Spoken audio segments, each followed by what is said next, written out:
Du coup, moi si je suis là aujourd'hui, c'est pour vous parler de Wanted Community. Je ne sais pas si ça parle à certaines personnes ici. Juste déjà pour savoir qui a déjà entendu parler de ça. Ok, c'est parce qu'il y a eu un mail avant ou... Juste pour raconter un peu l'histoire, donc ça commence en 2011. Donc Christian, Luc et moi-même, on est tous les trois bordelais, on était tous les trois potes à l'époque. Et chacun de nos tours, on a eu des passages à Paris. Et donc du coup, besoin d'avoir des idées. Donc c'était pendant nos études et pendant le début de nos cours. Donc du coup, besoin d'avoir des idées de job, de logement, aussi de coins pour aller faire la fête, surtout. Bref, on avait besoin d'entraide entre nous. Et on a décidé en fait de créer un groupe sur Facebook qui s'appelait à l'époque Wanted Bon Plan, pour de la recherche de bons plans. Et donc du coup, ce qu'on a fait, c'est qu'on a invité autour de nous chacun nos amis sur Facebook pour créer une communauté, un groupe, qui devait à l'époque, je pense, réunir, je sais pas, peut-être 800 personnes, quelque chose comme ça. Et on s'est dit, ça va nous permettre en fait d'avoir des recommandations intéressantes sur ce levier. Là aujourd'hui, à l'heure où je vous parle, on atteint à peu près 1 million de membres à la fin de l'année. Redis le chiffre. Pardon ? Redis le chiffre. 1 million de membres. Donc, on va dire 95% c'est en France. On a un groupe, le groupe qu'on a créé à la base, c'est maintenant un groupe qui s'appelle Wanted Community Paris. On a brandé un petit peu ça pour que ce soit clair. Donc Wanted Community Paris, aujourd'hui il y a 450 000 personnes à Paris, ça coûtera un francilien sur 29-30. Et à Bordeaux on a 135 000 personnes. En tout sur nos groupes on a à peu près 16 000 ajouts par mois. Tout ça est fait de manière totalement, on va dire, naturelle, on va dire organique, c'est-à-dire qu'on ne fait pas du tout de promotion, c'est les gens en fait, qui se cooptent eux-mêmes pour entrer dans ce groupe. Alors comment on en est arrivé là ? En fait, nous à la base c'était même pas un projet, c'était juste de l'entraide entre nous, entre potes quoi.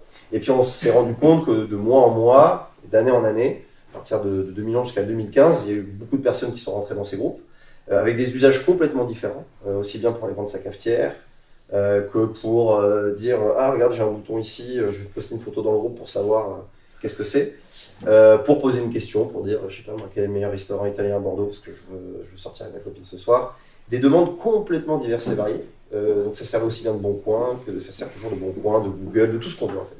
Et donc il y a eu un événement majeur, on va dire que ça a été en 2015, le soir des attentats de Paris.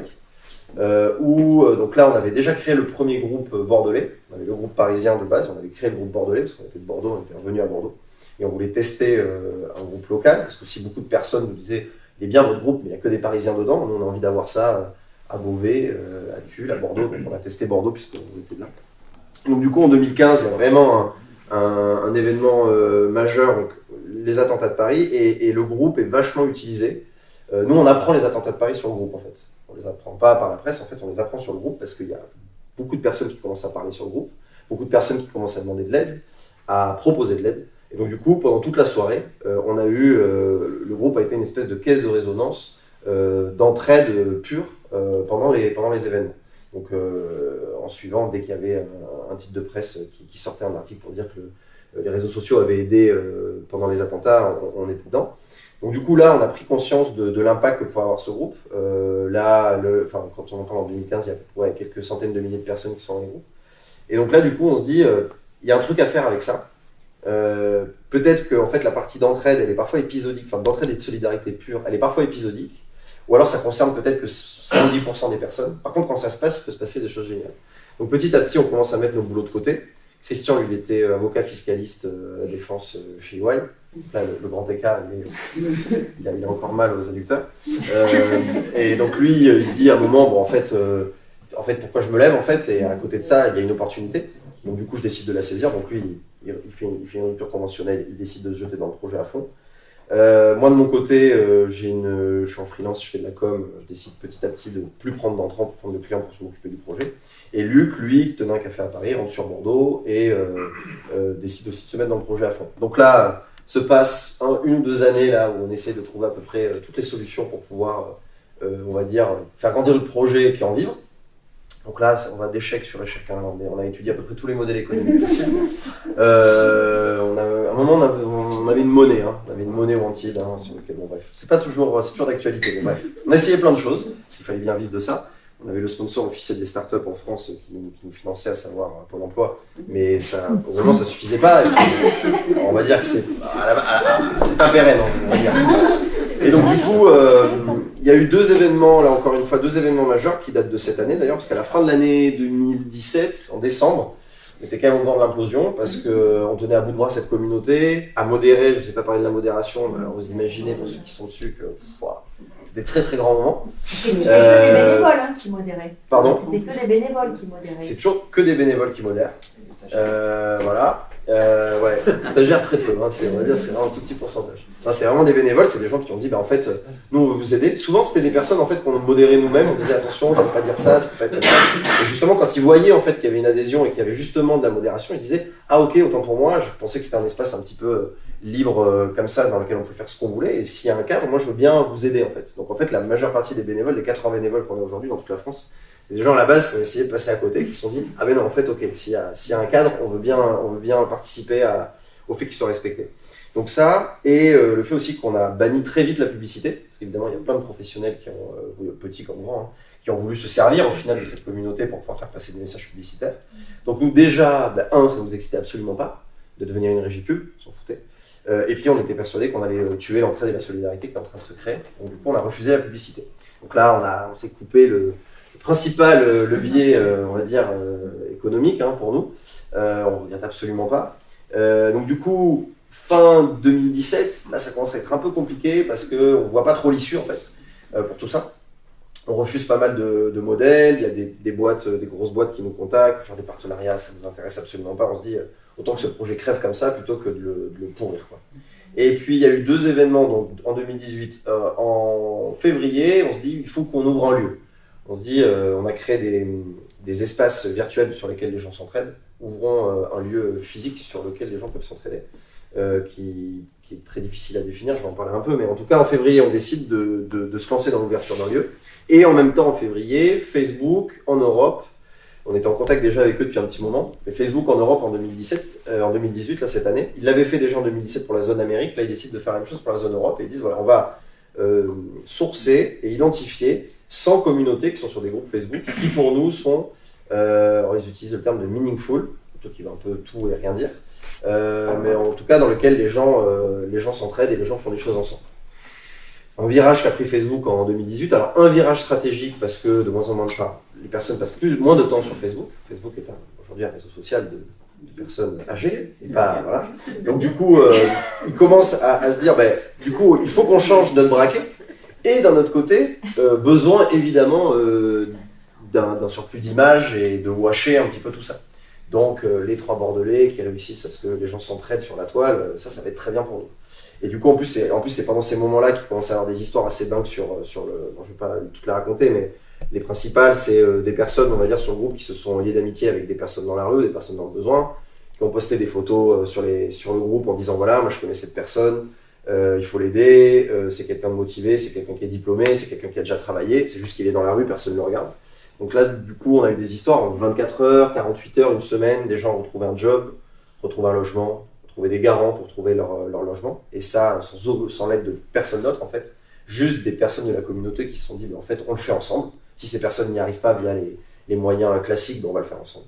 Donc on commence à avoir ces histoires là qui arrivent. On a Sabrina aussi qui est une fille sur Paris qui il y a un an dit voilà, moi avoir des SDF dans la rue j'en peux plus, donc j'aimerais bien faire quelque chose, est-ce que des gens sur ce groupe veulent. C'est une personne qui n'était pas du tout au fait du montage d'assaut ou de tout ce qui pouvait se faire en fait, et donc 3-4 personnes lui ont dit si tu veux, on commence à faire des rondes dans la rue, à faire des maraudes et puis à donner des repas. Là aujourd'hui ils sont à peu près 80, ils distribuent 150 repas par semaine.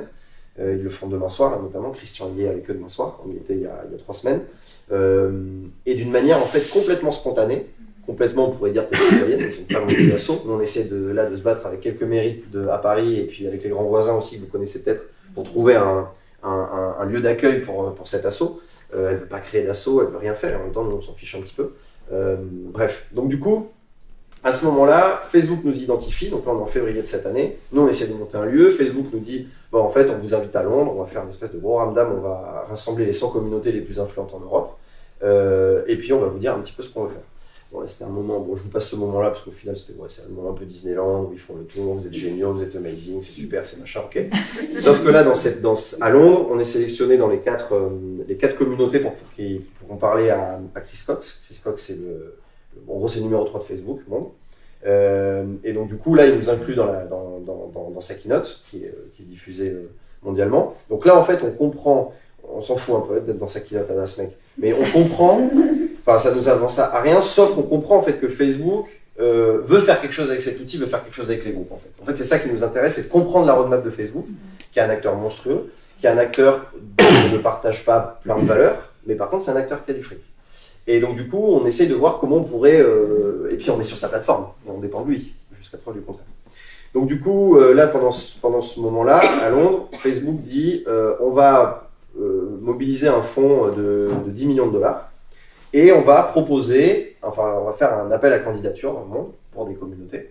On va en sélectionner 100, on va leur donner 50 000 $, on va les accompagner. Et on va en sélectionner 5 et on va leur donner $1 million et on va faire un système de résidence. Donc nous, on candidate à ça. Juste pour info, c'est intéressant sur ta partie, Jeff, sur les subs, puisqu'on a fait des demandes de subventions à la ville, à la métropole, à la région. On a été bien accueillis, c'est pas une critique là-dessus. Pareil, Alexandra a été d'un grand soutien. Et c'est vrai que ce qui est assez intéressant, c'est je pense qu'on a plus galéré à faire un dossier de sub qu'à candidater auprès de Facebook. C'est assez intéressant. Alors c'est une autre façon de faire. C'est beaucoup de calls, c'est beaucoup de vidéos, c'est beaucoup de feeling en fait. Eux après, filer ces sous-là, ils font des poches, ils te le donnent. Donc c'est pas non plus la même chose. Puis c'est pas des deniers publics, donc c'est normal aussi que ce soit un peu plus contrôlé. Bref. Et donc du coup, on fait ces demandes-là, ça avance. Nous, on monte ce lieu. Donc ça, c'est un lieu qui s'appelle le Monty de Café, qui est à...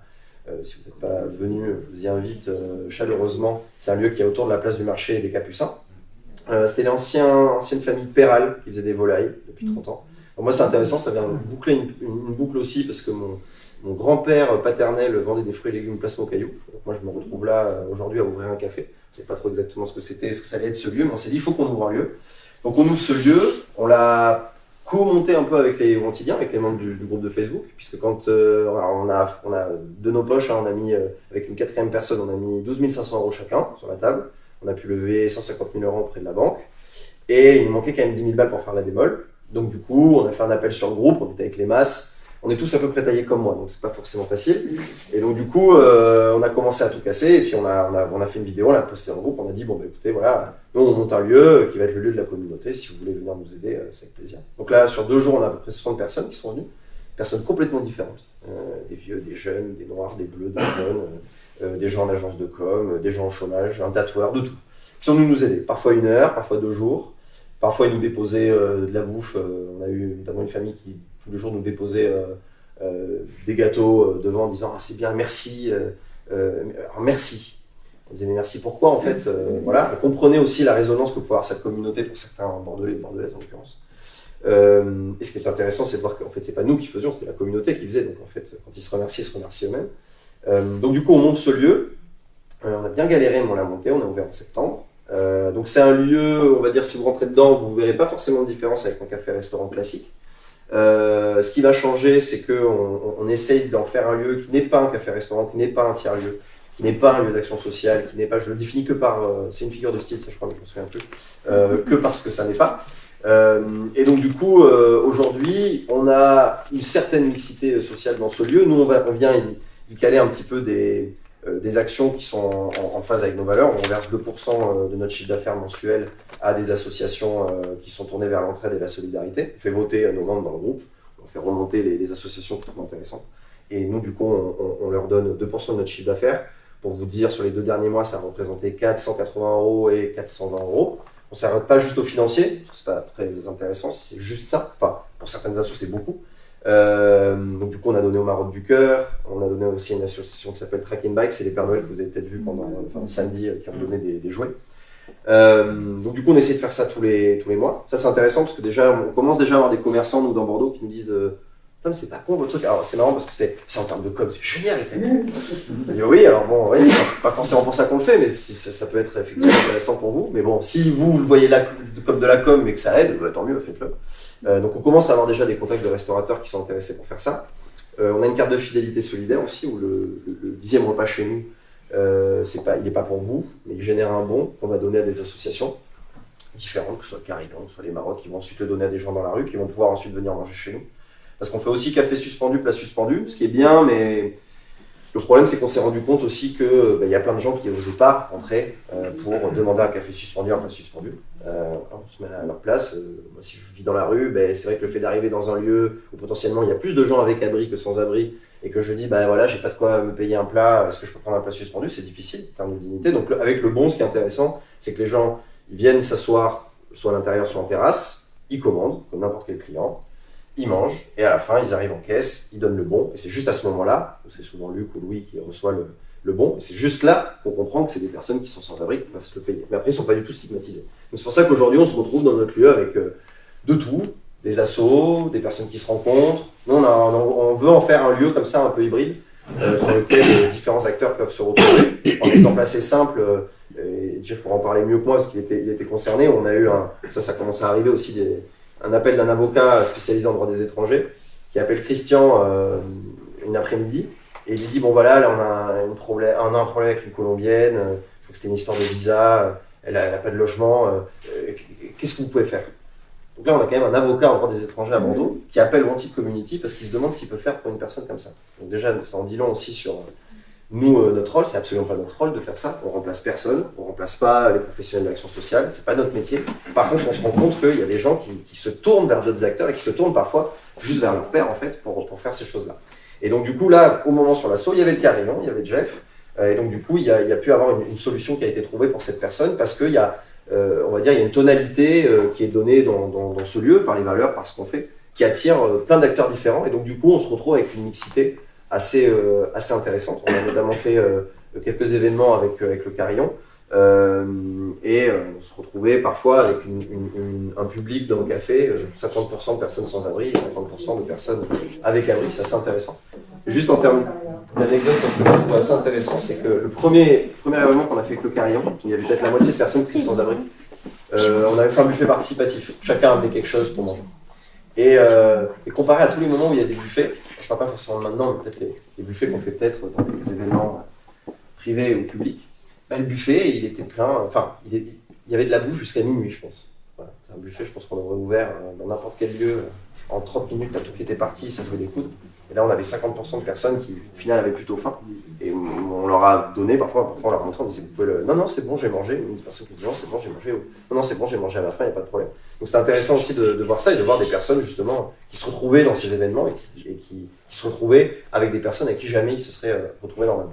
Et donc, on a ouvert ce lieu et c'était pile le moment où Facebook donc, a donné son choix.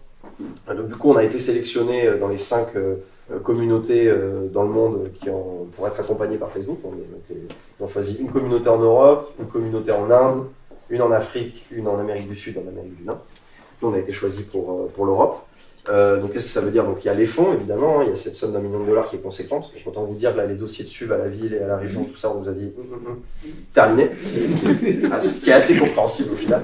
Parce que bon, quand on a un acteur comme ça et qu'on est à côté d'assauts qui sont pas bien, le fait de voir un acteur arriver comme ça pose des questions. Donc c'est pour ça qu'on a juste de me déplacer, d'en parler. J'étais au clip récemment pour dire un peu ce qu'on fait.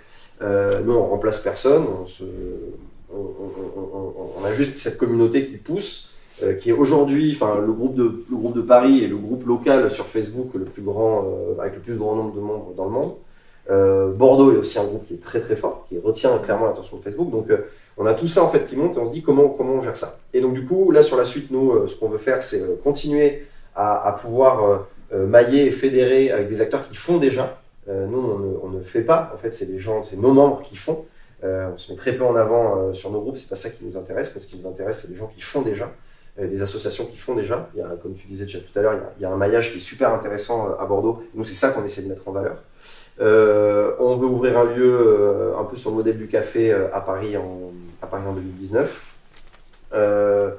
On essaye aussi de devenir plus un média pour pouvoir montrer un peu les histoires qui s'y passent et pouvoir inspirer. Ce qui nous intéresse, c'est inspirer.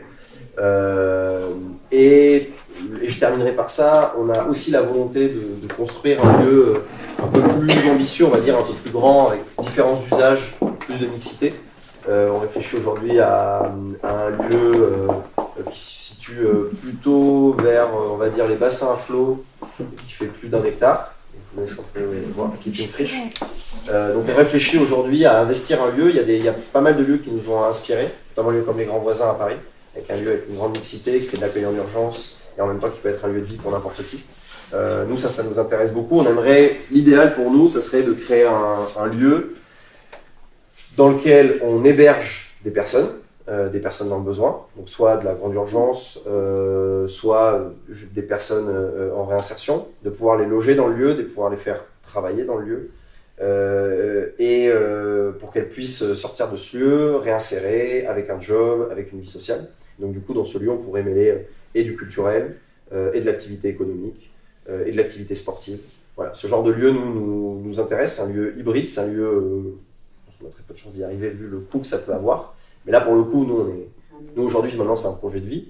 On est complètement parti là. On va se dédier à 100% à ça sur la suite pour pouvoir tester des modèles comme ça. Donc, du coup, forcément, avec la presse qu'il y a eu et on va dire les yeux portés, on a pas mal d'acteurs qui commencent à regarder, aussi bien du côté politique que du côté privé, que du côté associatif, et qui se demandent un peu qui on est, qu'est-ce qu'on fait, qu'est-ce qui est possible de faire. Et nous, en fait, ça nous intéresse vachement de se dire, essayer de rester, c'est un mot qui a été souvent dit aussi bien par Flo que par Jeff, mais le fait de rester libre et de se dire, essayons de créer ça.